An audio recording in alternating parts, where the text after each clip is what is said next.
subscribe, love, like. We're sponsored by the Spunk Lube and rebroadcast by the Demon Seed Radio Network. We could not do any of this without you guys. Thank you so much for listening. Please give us that bump. Morning Stars are People Podcast. I'm Dan Frigolette. I'm here with Harmonie Marquise. Hello, hello. How are you? Good. How are you? I'm doing all right. Thank you for having me. Thank you for having me, actually. Yeah. But you let me in the building, so that's important. We're here for Exotica. Yes. Have you been to this prior? I've been to several different Exotica events. This is the second New Jersey one that I've been to. I was here last year. I was also at Chicago for the first time this year. Nice. And then I did Miami as well. I missed Portland, but I will try and make it next year. What's your takeaway from these events? How long have you been in the industry? I've been in the industry for 6 years. Okay. Some still consider me a newbie. Yeah. So I don't want to shit. Sorry to cut you off. I don't want to shit on conventions. Whenever I go to anything, I'm just trying to understand. Do you feel that you are either connecting with current fans or picking up new fans at a level that makes the convention part of it? I know there's a lot of content that happens this weekend. Right. So for me personally, when I first went to my first Exotica, I think Miami was the first one I went to last year. I was kind of just like, oh, nothing's really going to happen here. I'm just going to meet some people, get my name out there, blasé. Yeah. No, absolutely not. What ended up happening was I had several people who have been following me since 2013, et cetera. No kidding. And they were like, oh, my God, you're back. And I was no shit. Oh, shit. I never really left. But, yeah, here I am. So it was...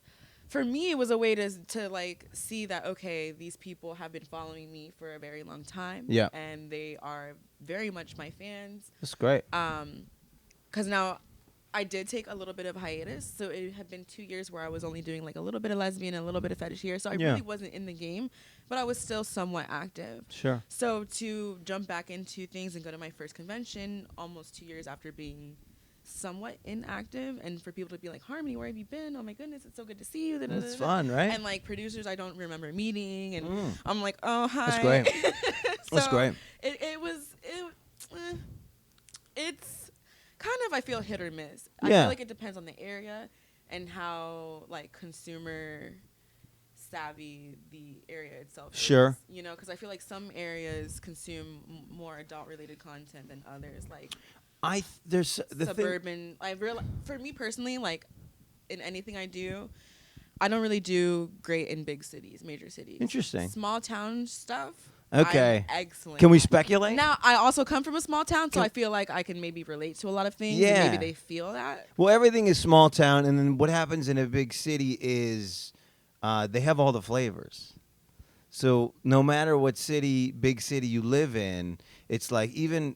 I used to have a joke about this. It's because dating in New York City and Tinder and things like this is you can just pick your flavor. You can literally, if you're a dude, you can literally just go, oh, I would like to hook up with an Asian, and then only hook up, do Asians. And actually, there was an app at one point where you could specify race, which is kind of a little crazy. Well, it is and it isn't, right? Because there's Black People Meet, right? Which is Black People's site, and then there's Farmers Only, which pretty much is white people's site. So you could and I'm sure there's Asian ones, probably some yellow fever type stuff. So I guess it makes sense that the smaller the town, the more chances of success you have if you're not just random mainstream thing. Absolutely. Because even I'm based in South Florida, as I was saying, and I probably just landed my first scene in a very long time. Yeah. Okay, so last week I got an email or a text or whatever, and it was my first booking mainstream in South Florida since I started. No kidding. All of my productions have been in LA and whatnot ever since. So, I literally have to leave home on a regular basis just to make money. I'm rarely ever home. This summer was actually the longest that I've been home consecutively. Yeah. And it was only 3 months. Yeah. And I have that thing with, so that happened kind of with this this podcast I was like, girls will be coming to New York for various reasons, and I'll be able to get them on interviews and things like that. And I found out almost immediately that like, no, I got to go chase after everybody. I got to go to AVN and do 40 episodes in like a weekend. And that's exactly what I thought too. I was like, I'm just gonna get all the pussy I want, and it's gonna be great. Right. No, absolutely not. I'm still out there. I'm still wingmanning it and having to like. Sometimes I'm like, I can relate to men a lot because I like women. Yeah. And so I have to chase women like a guy sometimes. Let's get into this. There's something about the way women flirt in this country that is, I don't want to say off-putting, but it's like it's coming from the wrong perspective, because it seems like every flirt scenario I end up with, and maybe it could have a lot to do with that I look like the guy that's going to give you shit. I look like, the wrong kind of dude. I don't know. You, for me personally, like when you walked through the door, I was like, oh, hello. Like what? Right. I'm like, what's going on here? So, I mean, you kind of, for me personally, from what I've experienced, and I'm very good on energy and perceiving people as they are, you seem kind of like an easygoing guy. Yeah. Very chill, very fun, very carefree. But I can see like your appearance may be a little like off-putting. Yeah, well, so for me, honestly, most of the stuff that happens is online, and so whether it be Instagram or whatever, like that's where people are dating. So you probably see these like super cheesy pictures of you, maybe where you're kind of just like maybe have like a douche flare going. No, that high pitched no. I'm gonna pull up. I'm gonna pull up Instagram right now. No, but it's more that like I definitely I put out an air of like I got my shit together. Also, how old are you? I'm 36. But so what happens is women go immediately for like insulting or like trying to reverse it so that I have to do all this extra work, and it's like the game is set up so that women never have to ever be vulnerable and say that they like somebody. And I will. You're absolutely correct, because I'm actually going through, and not to sound like a player, I'm not. I'm not a player. I'm actually going through a few different, I don't want to say relationships. Sure. But situationships, where I'm speaking to various males from different dynamics. Yeah. And I hear the same things. I hear completely different things. And the thing that I've heard the most is like, wow, like, you're so cold and like, I don't want to say jaded, but like they're like, why don't you just let someone in? And that's you. You're cold and jaded. Me, sweet. You cut off. Yeah. And I'm like, no, hold on now. I'm like, you have to understand, as a woman, and I mean, people are like, oh, you're gorgeous. Da, da, da. I've come through a lot of bullying and like a lot of self-esteem. Sure. I joined the industry for a very different reason. Interesting. So I still, even now, 6 years later, even with all this going on, I still don't see myself as the world sees me today. Right. I still see myself as the book nerd who plays instruments. So I'm still in that headspace as well when I address people. And so it's kind of like, if I don't feel like I have enough to offer, or if I don't feel like you have enough to offer, or if I feel like you may trigger traumas that I have, I'm going to hold you back. I'm just going to push you away. Right. But there are guys who don't do any of that, and I'm still like, Yeah. So I had to. But that's not even a dating dynamic. You're literally just talking about your shit. No. You're Hold bad. on now. Because then they'll be like, but they'll sit there and be like, all these girls. I'm like, all these girls. So I'm in the industry. Yeah. All of these girls are not in the industry. Yeah. So it's like, is it the norm now? Well, so what do you think you're doing that they're not doing, or what are they doing that you're not doing? What like, it seems weird that they're like, that these guys are like comparing notes with you about other women. I feel. Because they feel comfortable. Because I direct it about the situation. I go, listen, and I've had to say this to people recently a lot. I'm like, hey, if you're flirting right now, I can't tell. So just to be clear, I'm interested in you, and I'd like to move forward. And then I get responses like, oh, well, if I wasn't interested, then I wouldn't be giving you time of day. And I was like, these are riddles. These are riddles. That sounds like me. Just be direct. So guys, we don't speak in code. We're not smart enough to do the code. See, so I feel, and this is going back to. So you date girls also. I date girls. So that's the problem, is that you're used to speaking in code. And then women will find the message in the code. Guys, we can't do it. I think it's that because I still struggle with women.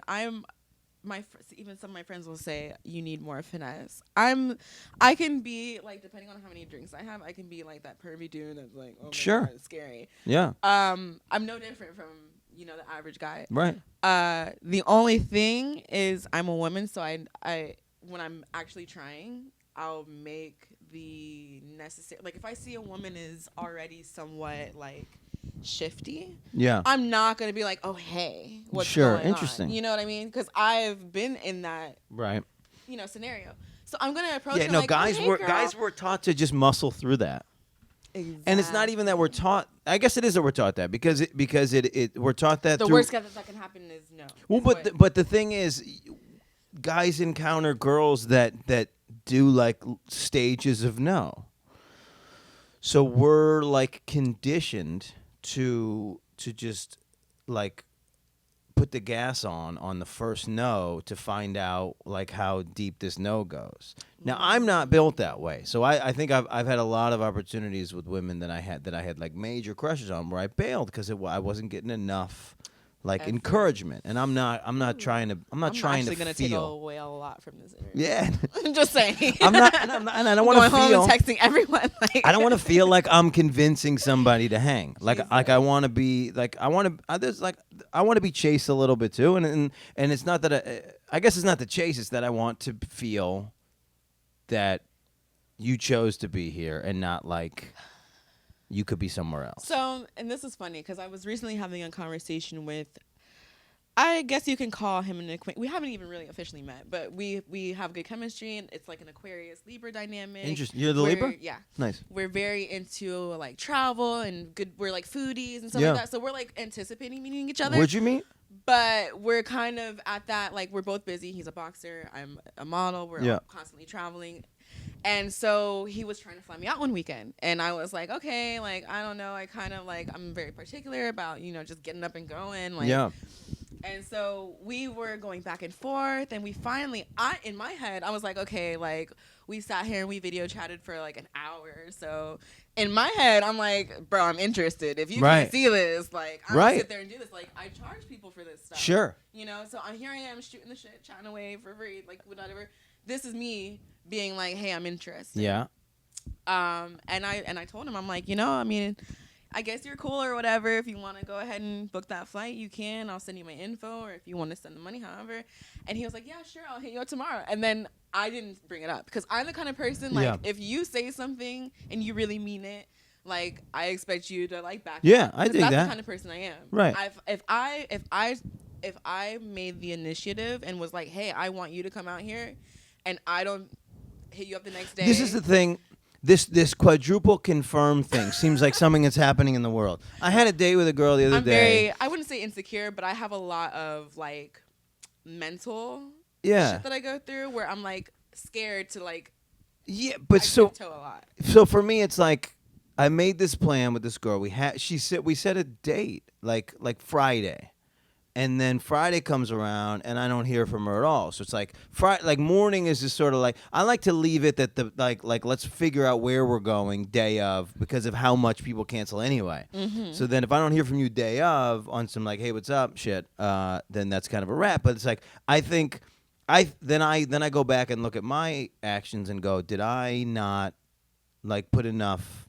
Because people don't want to plan it same day. But I go, we picked a day, I thought we're good. Picked a day, relative time, I think we're good. We can figure out where we're going after that. But it's like, so now you want him to chase you more, or you want him to just book the flight? Like it should be done. I don't even think it's about chasing. Because as soon as we got off the phone, I packed my bags. No shit. You like to pack like days before. Yo, I want to be ready because I have anxiety. And I want to worry about shit at the airport. I don't want to be.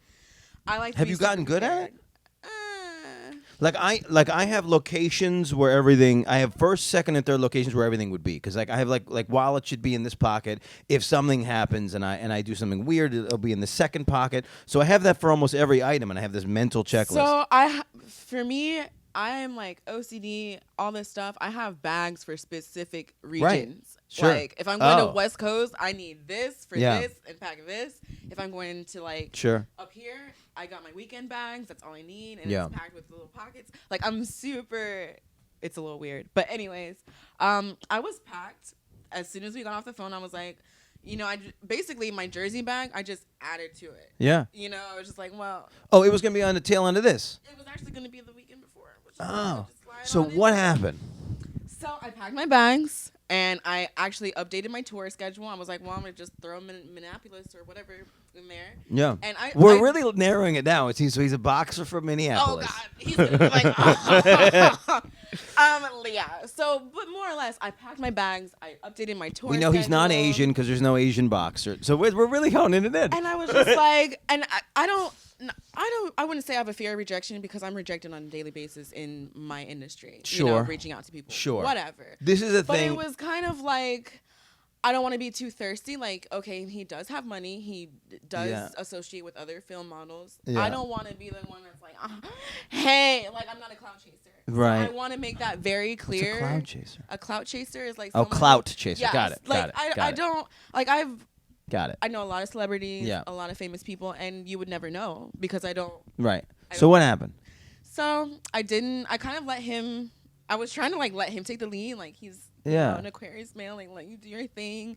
And he just hit me up talking about brunch and how drunk he was. And I was like, oh, so we're not doing this. So I didn't bring it up. I'm not gonna bring it up like now because I feel weird. Right. Because now I'm like ready, and you're like not even. So the end of the call was here's my shit. Let's buy my flight. Yeah. Let's do this. And I'm taking you up on the offer. Yeah.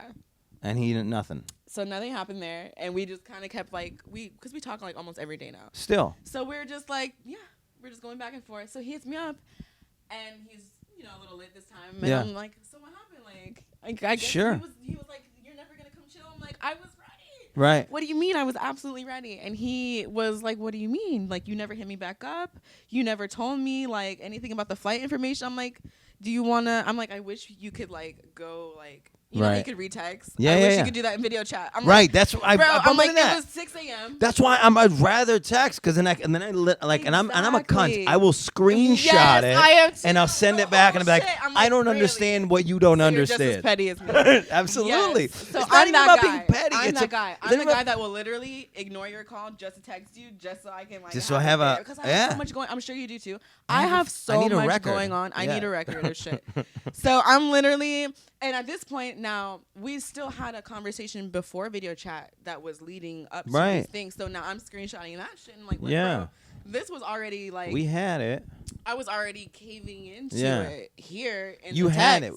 Literally, this is where the expression "drop the ball" comes from. The video was like finalization. Like literally, was like pretty much a verification chat. Yeah. Like I'm trying to make sure you're not a serial killer, right? And you're legit and not sending me like catfish photos. Because like I'm not gonna lie, the shit he was sending me, I'm like.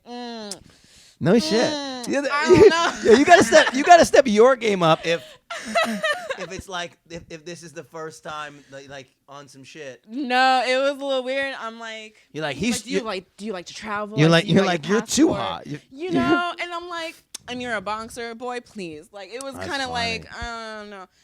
And normally when I'm approached by rappers and athletes, they're like super cheap. They're not talking about anything of the nature that he was talking about. Like he wants to go to fucking Hawaii and shit. Yeah. Like he's like, you can just come with me. I'll pay for everything. I'm like, okay, that's fine. You know, so it was just kind of too good to be true. I don't get. Yeah. Well, for me, so I'm in New York. So that's how dudes in New York date. And so I don't get that vibe. Like for me, it's like, yeah, you're going to have a great time if I pay for this whole trip. But like, I don't even think it was, I think because he understands, by this time, like obviously he knows I'm in film. So he understands that he's going to have to do something other than like, hey, I really like you. Yeah. You know, because I'm like, that's hundreds and thousands of dudes from here to Egypt. So, I mean, I literally can't just sit here and entertain every guy that's like, hey, you're cute. Can I get to know you? I could barely do that before film. Right. Let alone now being in film. So I had to explain that to him. Yeah. And he was like, I mean, I don't mind, breaking you off a little bit for your time. And I understand how that shit works. Time is money. And so if I'm going to be essentially not posting on OnlyFans and doing all this stuff, I'm like, I can't just be over here and like plucking flowers and just, So it wasn't even like, oh, you have to pay me. No. He offered. He was just like, I'll even. So, and that's more along the lines of it's almost too good to be true. Like, you already know what time it is. But this also goes more into he already has dealt with other film models. Right. So now I had to like check myself and be like, okay, this guy's the real deal. You fucking idiot. Like, get your shit together. Well, so where are you now? What'd you guys land on? So now that he's like, oh shit, you were serious, because I had to show him my bag was packed. Yeah. I showed him my updated. I sent him a screenshot because it was on Snapchat. Yeah. So I deleted it off Instagram when he didn't say anything about the flight. Sure. So I posted it, and then I felt like an idiot, so I took it down. But it was still on my Snapchat. So I'm like, look, bro, here it is, downtown Minneapolis. Yeah. And he was like, oh shit. He's like, damn, all right. So you were serious. So now he's like, so what's up? I'm like, well, now I'm about to go to Jersey and LA and Vegas, and I won't be back until the end of November. Right. He's like, oh my God. I was like, that's why I told you that. Yeah, it is crazy. It's the hardest part of trying to see somebody for the first time, like in another place, is like it's just really scary. Because he was originally supposed to come down to Miami for a match. Yeah. And he ended up injuring his ankle, so he ended up having to. So he's kind of like. Not bed rest, but like he's training and kind of bored, and, like lonely, and so he already wanted to meet, and now he's bored, so he's like wanting to meet even more. Yeah. And now I'm like, well, you should have got it in. I told you my tour is gonna start in October, and he's like, well, you're so busy now, like I don't know, and I'm like, no, I'm not that busy. I promise, I'm not that busy. It seems like a lot, but it's really not that much. Yeah. And if you give me a set date, I will like make sure those dates are blocked off. People quit like crazy now. And I don't think he understands, like, my schedule is pretty much open, and if I don't, like, say we make what if plans, and I don't hear like a confirmed date, I'm not gonna wait. Like, I still have to make money, so I'm gonna immediately start scheduling stuff if I don't see anything. I can't wait, you know. Yeah, I have that vibe where I can do comedy anywhere. So like it was working out for me for years, where I would just if I was into somebody, I would just plan the shows around where they're at. And that's what I was trying to explain. He's like, you're so busy. I'm like, but I control my schedule. I can do this shit from anywhere. I can do this from anywhere. I can literally just cancel this flight and just pick it back up. I'm like, So basically, at this point, I'm like, bro, I'm trying to show you I'm into you, and you just not getting it. Like, you're just not. Well, and then it's one of those things. And I'm not like this at all with guys. It's one of those things where it's like getting really frustrating. Right, because now you're going, well, are all these missteps? Or is this all like what's going to happen in the future, or is it like that this is on purpose? Like, is he shady? Like, all this shit goes back and forth. We made it clear that we're not looking for relationships. We made that very clear. Yeah. But at the same time, like, we also made it, like, even though I said, I'm talking to about 4 different dudes right now, it's not like how it sounds. Like, one is more of a mental thing. One is like, okay, my heart's in it. And, like, if there's different situationships that I've got going on right now. Interesting. So, okay, so explain that vibe to me, because and not that I don't understand it, but I'm not the target audience here. How do you, in 2019, everybody's kind of in that world where everybody's got a bunch of stuff going on. So for me, I didn't have a bunch of stuff going on. Yeah. For 6 years, I was in a monogamous relationship, and that shit took its toll. In a large way, career-wise, mentally. Sure. And I'm still kind of dealing with the guy. This is why I say situationship. Yeah. Because, the love was there. And I feel like we're still trying to actively work on things, but at the same time, not be so, like, with each other. You get sucked into a pit. Yeah. Like we often So now do. we're like, let's see if we can do it, like, separated. Yeah. Like, try and get our shit, Yeah. So, how's that working? It's going well, but I feel like when you start removing things from something that you had, it gets. I wanted to do this years into it. Yeah. Like, I wanted to do this 3 years into it rather than 6 years later when shit's like, So you wanted to build. Now the guy's like, okay, I'm all in, I'm ready to go, and I'm like, bro, but I've been all in for 6 years already. Oh, I'm was tired. Yeah. I feel like I've been the only person in this relationship. Right. And then granted, all of the insecurities that he had about me in this industry, I ended up cutting back a lot, and because you're only shooting girl stuff, right? So why is that? So he was like, I don't want you. There's all these parties and da da da da. But what's crazy is I gave up a lot of this stuff to turn around, and what ended up happening was he was the one doing everything that he was so right. That's where insecurity comes from. Is the person's doing that shit. I'm like, so bro, what is it about? what is it about guys? Why don't we get jealous when our girls hook up with girls? What is the... Oh, he got jealous for that too. He did. Okay. So he and, was... But why is it in our heads that should be like fair or free game? Now, honestly, he didn't used to get jealous, but I've been into women for a very long time since I was 9. I've my first like whatever. You were 9. Yeah. What was your... Wait, run me through that. I'm going to help people. This is specific. 9. So I grew up in a very religious, restrictive household. What part of the country? I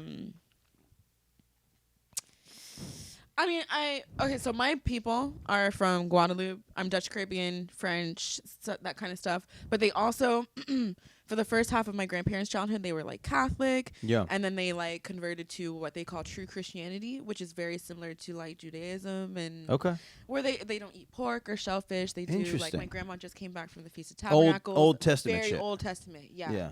So, Friday sundown to Saturday sundown, like it was very so. And you were raised in that. Yes. So and even now being in the industry, Old Testament's better about sex, right? Than New Testament. Honestly, I'm like the men had 7 wives. But I'm just saying though. Anyways. Like Old Testament, like anal's on board. Like you're fine, right? Like New Testament is when they were like, listen, really no anal, no. They don't focus on that. But But all I'm saying is that's the better book to be involved in. My thing was the reason I couldn't deal with the church is I found too much hypocrisy in it. Sure. Any organized anything. Now I don't eat pork till this day, like willingly, or if I know, like if I see it on the menu, I'm like, can you take that out, kind of thing. Sure. They're still like they're like, well, how can you sit there and pick and choose? And I'm like, listen, God knows where my heart is if He's out there, like whatever. But growing in that household and around those things, like I was 10 years old. I wore a regular tank top that any little girl would wear, and a skirt that's built with shorts. I remember. And my grandfather called me a harlot, and I literally a harlot, and I had to ask my mom. I said, "What's a harlot?" 10. Yeah, and she's like, oh, "Who calls you a harlot?" And I was like, you weren't buying your own clothes. No. That's crazy. Yeah. So at that, and it was a never-ending cycle. So who's this woman you wanted to fuck when you were 9? Okay, so now I was into older women and men, so I had a lot of teacher crushes. Wow. And I had this, guys, I'm very creepy. I had this weird thing. You know what's funny is I'm not that I'm a psychologist or anything, but it's like you're giving us all the reasons why you are attracted to certain things because I actually am. Yeah, and I was actually going to go to school for psychology. It's an old man telling you that you're a harlot and that fucks with you, so then you want the approval of old people right out of the gate. So now you're fucking them. And then also I dealt with a lot of like both my mom was physically there but mentally not, and my father was not there at all. Yeah. So there was a little bit of like child neglect in that a little bit. Right. Just looking any way I never to had get stability acceptance. growing up, so like that just stability, attention, like a grown person being sure of themselves and confident. Like all of those things were lacking in my childhood. Interesting. So it's something that I gravitate towards even till this day. And it took me a while. Like I just couldn't understand. I'm like, I'm just sitting here like 40-year-old balls are like, just. I'm just like, what is this? What's happening? I'm like diving into like 35-year-old people on a regular. And you're how old? And I was, at that time, I was 16. You're 16, banging 40-year-olds. Yeah, I was going to swingers parties. No and the shit. BDSM stuff. I was a very mature looking child, so I got away with a lot of shit.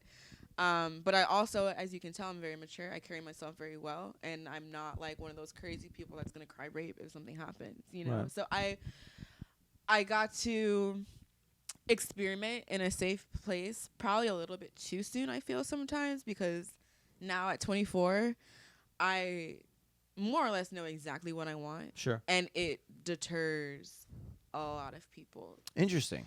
And some people even try to convince me or try to like say that, no, you don't want this, you want something else. I'm like, no, people do that a lot. This is a thing I see a lot where people say this, or they'll try or I'm open. I'll say this, I openly am like, I'm a whore. I'm on camera. Yeah. I do all of these things for money. I'm a whore. I'm content with that. It makes me happy because I go to sleep knowing what I am and who I am and what I do, and I wake up the same way. Right. As opposed to not really. You just gotta navigate around the people that are close-minded. I'm comfortable with that. Yeah. You know, it makes me, because I could walk up to somebody and be like, "This is who I am," and if you don't like it, there's the door. Yeah. And you avoid those people. And people are like, once no, you know who you are. I don't see you that way. No. And it's like, that's a turnoff. Yeah. Because it's like, you don't see me that way, but I'm telling you, this is who I am. Right. Wait, how come I don't get the answer about the 9? So who? Which woman are you trying to fuck at 9? Okay, so it was my brother's 3rd grade teacher. No shit. I won't put her name out there. What's crazy is I had this somebody, and I had the same thing that was happening to you, and it happened on the podcast where I had a kindergarten crush that was like the student teacher, and I just was like sexually attracted to her. She had this very mousy look, and I had no idea. So cute. Yeah, I didn't know my body at all. I didn't know her body. I didn't know anything. But it's just something about it. Although I was up late night watching Girls Gone Wild and HBO, so I was kind of like primed. You came into the world at a great time. I had to stay up till Sunday and Showtime, and I was lucky that I had Showtime and Cinemax. Late night Sunday nights, I'd stay up till almost 5 a.m. before, like, in schools the next day. 4 a.m. Girls Gone Wild. Yeah, because the stuff was on the channel. Like, all I wanted to do, like, I literally, I wasn't allowed a TV in my room, so I saved all my money to buy a TV so I could fucking have, you know. No, we had it down pat. But did you? Okay, so what happened with this lady? Actually, did you ever see this lady again? I didn't. What's her name? I didn't. But I did.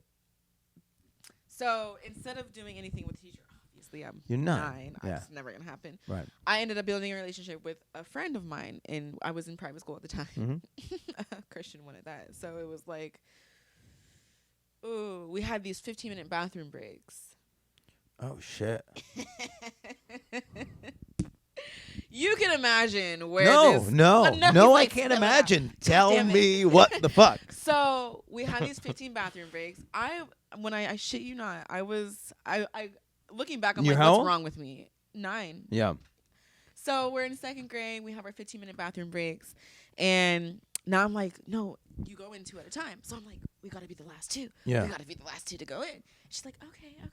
So we started this pattern of being the last 2 to go in the bathroom, and then those 15 minutes, I would like take the initiative and like start experimenting. Like we would like start, what? You know, I would pull her skirt down and get I was don't always know. the aggressor. Tell me what happened. I was always the aggressor. So now I'm just everything that I've kind of saw on HBO, on TV. Yeah, what are you doing? Like you're making out, you're biting nipples, you're just trying to finger her. With her non-existent tits, Right. And I'm just like, okay, this is happening. And it became a pattern for a decent amount of time. Did you... And I feel like she felt guilty. Like maybe there was a lesson in school because it's a Christian private school. Yeah. So now like something happened. Were you getting sexual gratification from this stuff? Or were you just going through the motions? I don't think I was going through the motions because it was definitely like, I was definitely getting like I wasn't just like, hi, I'm playing. Yeah. It was like I was feeling something there. Right. Because then after her, okay, so something happened to where her mother found out. Like obviously she must have felt guilty, and she was like, Mom, I don't understand like what's going on. Right. I can only imagine that's how Do it you went. think, let's fast forward the whole thing. Do you think at this point in your life, you're 24? Do you think that you in any way were coercing her into this? Possibly. I'm a bad influence. Did you date rape this girl? No, nothing like that. She was she was aware of what was happening, but it was like I definitely had a lot of influence. Yeah. Back in my day, in like my childhood day, I was very much like eat the apple. So right, sure. Do you think? Do you still talk to her? No, absolutely not. Her mother made sure to keep her far away. No shit. Yeah. So but I ended up. That was the end of that relationship forever. I ended up. But you didn't even look her up on Facebook since? Really? Interesting. Because I've had so many. Experiences post. Yeah. So yeah, but for her. I hope all is well if you're out there. It's just interesting to find out what happened to her. I'm curious too. Who knows? Maybe she's like, maybe I could have scared her straight, or she could be full blown like Yeah. It is, but Yeah. I would like to say I threw it the fuck down for my time. Would you recognize if you saw her? Like if she was at Exotica, if she's in the industry, do you think you'd notice? You'd have no idea. She could be the biggest. She could be the biggest girl in the game. You never said. By the way, where did you grow up? Like so again, when region. I moved from Anchorage, we came. You were in Anchorage, Alaska. You never. Yeah, you skipped this whole part. But it was because it was a brief first half of my childhood. But that's a crazy place to be. It is. It's a very miss it a lot. specific. I still haven't really gotten used to Florida, and when I travel to cold climates like this, I feel very much at home. This is a beautiful day. Yes, exactly. But yeah, I was shocked. I was like, it's hot. I came November last year, so it was a lot cooler then. But I lived in Anchorage till about 2001, and then we moved to East Orlando, and I don't know. I was an AB honor roll student. I was helping around the house already. I was more or less like no one paid attention to me because I did everything I was supposed to. Yeah. So I was just doing crazy shit to like get attention. Interesting. So you were not getting in trouble at home, but you were like living the high life of like being so then it's sexually rowdy. Yeah, so then I started getting in trouble at school, like with Because dress code, and I'm like, okay. I'm acting out now, like this is happening. Right. So now they're like, girl, what are you doing? Right.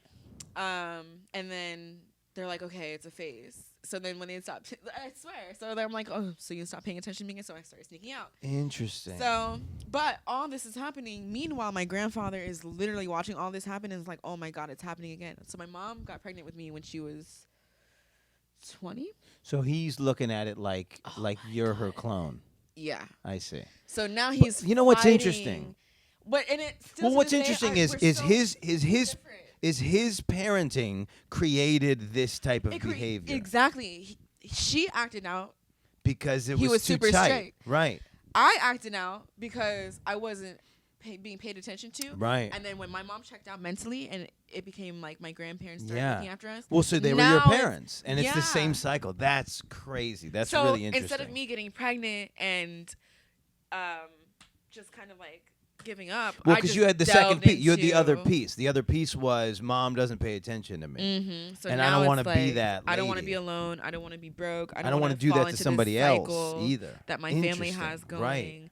So like this is even though they don't approve, I'm gonna be the one that's like, fuck this shit. We're doing something different this time around. Like this is the generation that's gonna be like, hey. Yeah.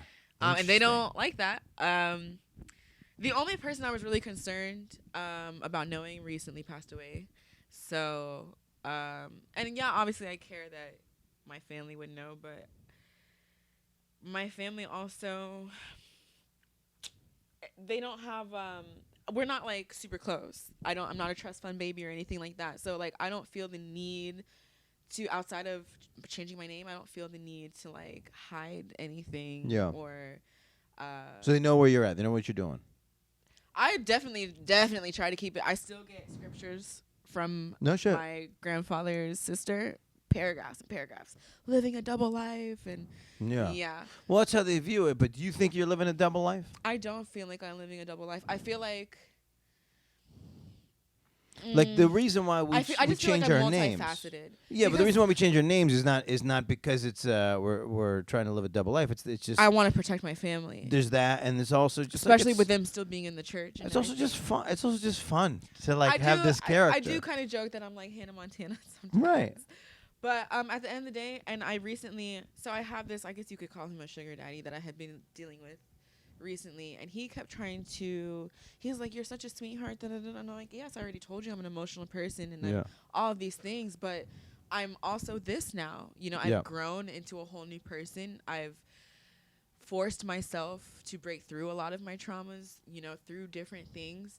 And you wanting to see something else instead of what's actually there isn't going to change that. Right. Which I feel like a lot of people try to do. And what's a lot of what relationships are is people not adjusting to who the other person is and anticipating what they would want that person to be. And until you decide that people are who they are and you got to just let them live the way they live, until you get to that place, and some people never get to that place, it's like, then it's just always chaos. Actually, even like 5 days ago, my brother and I got into like I would say a heated argument, and he's always trying to convince me that I'm gonna regret this and da da da da. And don't get me wrong, I wouldn't say regrets. I have maybe things I wish I would have done a little bit differently. Like, but that's anything. That's in just life. that's just being alive. And I keep trying to explain to him. I keep trying to explain to him. I'm like, I don't think I'm gonna have regrets. I feel like I would have had regrets if I didn't do this. Yeah. He doesn't understand. No matter how much I've been open with him, I raised him practically, so I've been very open with him about everything, and I let him in on a lot of things that maybe most siblings wouldn't dare. Yeah. Because I wanted him to understand like what I went through to like make sure he was okay, and I wanted him to know how to treat women and just different things, different reasons for why I let him in on certain aspects of my life. So he's like, you don't get tired, like you don't feel drained, like he's like, you don't think you're gonna regret this? And I say no. Keep in mind, I thought long and hard before I joined the industry. Sure. I was in the BDSM community at 16 years old. Right. I already knew I was a voyeur. I already knew I was an exhibitionist. So more than anything else, you're just aligning with your natural characteristics. Things. I figured out what makes me happy, what makes me go, and I figured out how to capitalize and monetize. Right, and you may as well so make a career out of it. how can I regret something that I was already doing? Right. He's not talking about your regrets. He's talking about his regrets. So I feel like he has these personal ideals of how he wants his life, and people try to project that. I don't want the white picket fence and all of that. I don't. Yeah, I was just talking about this the other day. Why is the white picket fence the thing that we want? Why do we want to live in a place where we fence ourselves in? Why would we want? So you know what aggravating. I mean? I'm maybe growing up when it was rammed down my throat and. No, but like just even that paradigm, the white picket fence and like having a house and it's like that literally leads to all these American thoughts where it's like have a house, have a gun, with your little don't family. come inside my fence. If you come inside my fence, I'll shoot you. If you do porn, you can't have any of that. Lies. Right. Lies. It's absolute lies. I know plenty of people who are married in this industry. Yeah. I think the people's industry are very advanced. The stigma is. Yeah, well, that's the whole point of this. We're trying to break it down. This has been a very fun chat. Let's plug all your stuff, and then, like I said, today's Drake's birthday, so I want to do a Drake off. So how do people support you? How do they buy your porn? How do they do your stuff? Do you have an OnlyFans? All those things. I do have an OnlyFans. You can literally just type in moreharmoniemarquise.com. Spell it because it's all where we fucked with it. It's HARMONIE. Yes, and then Marquise MARQUISE.com. That will take you directly to my OnlyFans page. My Snapchat was hacked, so that is no longer okay. And honestly, if we're being honest, it's dead. Snapchat's over. Dying. Yeah. What is you can find me on Pornhub. What are your OnlyFans rates? It's fairly. It never really goes past $10 a month. Nice. I do a lot of behind the scenes. Yeah. A lot of personal hookups. We'll probably see a lot of stuff from Exotica this week. Guys, pay for your porn is important. It's like important. It's the thing porn that keeps the people in the industry. Porn is dying. Pay for your porn. You pay for your coffee, pay for your porn. You pay for all your things, pay for your porn. You pay for Netflix, pay for your porn. Listen, porn is a freaking luxury. I don't have to wake up in the morning and be like, hey, I want to please somebody today. It's a luxury. Just like when you go to the movie theater and you watch your little Spider-Man movies or whatever. Porn is the same freaking thing. I like how you're talking down to the people. Listen, you be watching your little Spider-Man-ass movies and shit. It's so frustrating where they're like, well, I can go on Pornhub. I'm like, bro, so can I. But it doesn't change the fact that I still, every once in a while, pick one of my favorite film stars and just drop $10. Who's your favorite? Too personal. Oh, shit. All right. This is the Porn Star People Podcast. We're sponsored by Spunk Lube. We're rebroadcast by the DMC Radio Network. Thank you so much to my guest, Harmonie Marquise. Check out her stuff. Check out her OnlyFans. Check out our fun content that we got. Follow me on Instagram, Harmonie Marquise. Do it. Get on Snapchat if she'll have a Snapchat up and running by the time this thing pops. Yeah. What else? We're starting a Patreon on the same notion that we're going to do some behind-the-scenes content and some other fun stuff, and that lets the fans find out, other ways that we can entertain you guys. If you guys have some suggestions, get on that Patreon, give us a monthly membership, and then we'll figure out how to make specific content for you guys. We're on YouTube, we're on Google Play, we're on iTunes Store, whatever platform you have, we have it. We drop a new episode every Sunday. We're coming from Exotica. Again, check out our Drake off.